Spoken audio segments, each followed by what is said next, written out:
Ségoula pour la Parnassa.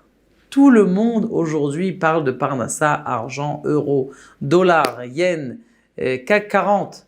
Mais comment faire pour avoir une passerelle fine, c'est-à-dire une ségoula, une action spéciale qui va faire percer pour que cet argent, elle puisse venir dans ma poche. Voici, mes chers amis, une des ségoulottes extraordinaires pour la Parnassa, qui est très importante et qui est la ségoula des ségoulottes. C'est-à-dire qu'il faut faire cette ségoula pour que toutes les ségoulottes qu'on va parler après, elles puissent marcher. Eh bien, le Rav Bruchel, mi Mezibouz, où est-ce qu'il il était le Baal Shem Tov, il dit comme ça, il dit liot besimcha, il faut être besimcha. Pourquoi? Parce que la fin de vehaïta ach sameach, les fins des lettres de ce verset, c'est le Shem Kadosh, le nom saint qui est Chatach, qui est un nom qui est Kadosh. On n'est pas censé le dire, mais si on dit en coupant Chatach, ça veut dire que c'est Kadosh Baruch Hu qui décide, il décrète la Parnassa pour une personne, et c'est grâce à la Ségoula, Ve'aïta Ach Sameach. Pour vous expliquer cette Ségoula, eh bien, il y a une histoire extraordinaire d'un monsieur qui, Baruch Hashem, a trouvé au bord de la mer un diamant extraordinaire. Maintenant, il est parti voir le bijoutier. Il a dit, mais c'est quoi? D'où tu as trouvé ce diamant? C'est magnifique. Vas-y, écoute, il n'y aura personne ici dans ce pays qui va pouvoir te l'acheter. Je te conseille d'aller en Angleterre.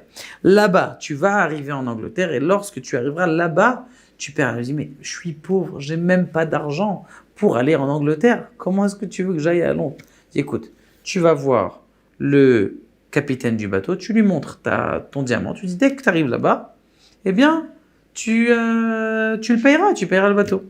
Vous avez une très bonne raison, monsieur le bijoutier, vous avez une très bonne conseil, j'y vais tout de suite. Il arrive voir le capitaine du bateau. Capitaine, regardez, je vais vous montrer quelque chose.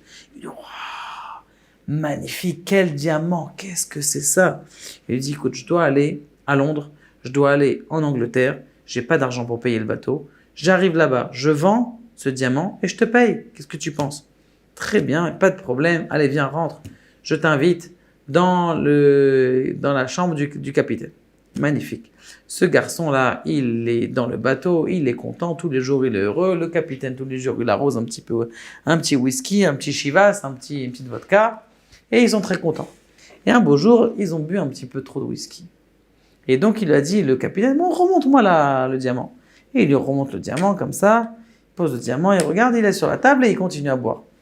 Il y a comment on appelle ça, un des marins qui arrive et il débarrasse, il prend la truc et bien sûr, où est-ce qu'il jette ça? La poubelle, il jette dans la mer. Il ne faut jamais le jeter dans la mer.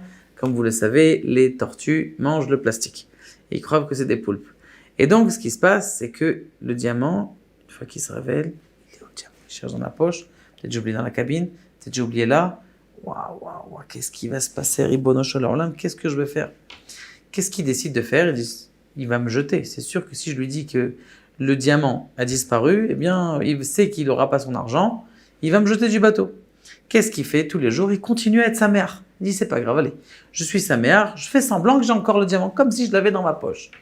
Magnifique, il continue, tous les soirs, montre-moi le diamant, ouais, je vais te là-bas, si je l'ai mis dans la truc, j'ai peur de le perdre et tout ça. Très bien. Dès qu'ils arrivent proche du port, le capitaine du bateau lui dit, écoute, je sais que tu es un homme de confiance, on a bien rigolé pendant tout le voyage, et tu sais, ici j'ai une cargaison de blé, une grande cargaison de blé. Cette cargaison de blé, j'ai pas le droit de la passer moi en tant que capitaine, parce que ça veut dire que c'est une fraude. Donc j'ai besoin que ce soit toi qui prennes cette cargaison de blé, tu la vends, mon prix sera ton prix, tu la vends au meilleur prix, et tu vas prendre, écoute, 30-50%, 35% de cette transaction. Pas de problème, t'inquiète pas. Donc, Baruch Hashem, qu'est-ce qu'il a fait lui? Il arrive là-bas. Et donc, il vend le blé. Il prend les 35%. Il est très content puisqu'il pensait qu'il allait rien avoir de l'argent. Il n'a rien à voir puisque le diamant a disparu. Et en fin de compte, il finit par entendre que ce capitaine il a coulé dans l'eau. Mais Kitsour, pour nous dire comme ça, Si ce garçon-là, en plein milieu du voyage, oh là là, j'ai perdu, je commence à pleurer, oh mon diamant, il n'avait pas continué à être sa mère dans sa vie, qu'est-ce qui se serait passé? Eh bien, le capitaine, il aurait pris lui, avec ses affaires, il aurait jeté du bateau. Mais du fait qu'il a continué avec la Emouna, il a dit Annie sa mère, t'inquiète pas, ça va aller. On a volé la voiture, on va la retrouver. On a perdu ça, on va le retrouver. Donc, ce qui va se passer, c'est que quoi? C'est qu'au fur et à mesure du temps, il a été sa mère. Qu'est-ce qu'il a fait le Zohar? Le Zohar à Kadosh, il dit quelque chose comme ça. Il dit Beita'aruta deletata achim ita'arim alav mile'ila. Par un réveil d'en bas de la joie, parce que quelqu'un, il sait qu'il va avoir, il sait que Dieu ne va pas le laisser dans il a cette émouna, alors par un réveil d'en bas, Dieu, il va amener vers le haut et il va lui donner, parce qu'il est sa mère, juste parce qu'il est joyeux. Eh bien, même dans les avérotes, quelqu'un, s'il veut se battre contre la tristesse, même dans les péchés, qu'est-ce qui va lui arriver? Eh bien, il va pouvoir se battre contre le péché et c'est là que la parnassa, elle va venir.